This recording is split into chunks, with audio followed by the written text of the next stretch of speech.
Welcome back to the Blueprint instructional video series. Today, we are talking about mapping outputs to an input. We're going to start with a file that has all the inputs and outputs named. So let's get down to it. The Blueprint I/O screen is split into two sides, the input side and the output side. As you click each input, you are able to map instructions for each output, including turning on, flashing, or turning off. I'm going to go ahead and start by clicking on Slide Switch 2. And then I'm going to navigate to the output side of the screen and start clicking Outputs. Each output will respond with the instruction given. As you can see on the light bar tab, I have a handful that are turning on, and I have some that are turning off. From here, we will do the same thing to the other output tabs, starting with the Remote Node tab. This vehicle has 3 nodes in it, so we could control outputs for each node. I am going to turn on outputs on one of the rear nodes. You may have noticed that I flashed outputs on the remote node, but just turned them on the light bar tab.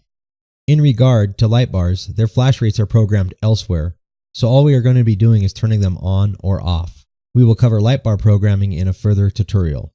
Now we can go through the different nodes or the central controller and program each output for what we want it to do while in Slide Switch 2. Once we are done with this input, we just work our way to the next input. In this case, we can do Slide 3. Most everything that I have flashing in Slide Switch 2, I want to continue flashing in Slide Switch 3, maybe with a couple of changes. There's a nifty tool here that'll save us some time instead of remapping everything. We're going to start by clicking on the Slide Switch 2 input, but we're going to right-click. A new menu comes up, and there's an option to copy or copy all outputs. Copy output just copies the map data from the currently selected output tab. Copy all outputs copies map data from all of the output tabs. In this case, we're going to go ahead and click on Copy All Outputs. Now we can just right-click on the Slide Switch 3, and there'll be an option for Paste Output. We're going to go ahead and click on that. And there you go. The same process can be repeated for every input on the Blueprint system, however you see fit.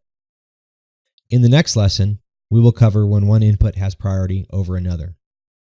And with that, we conclude this instructional video on how to map outputs to an input.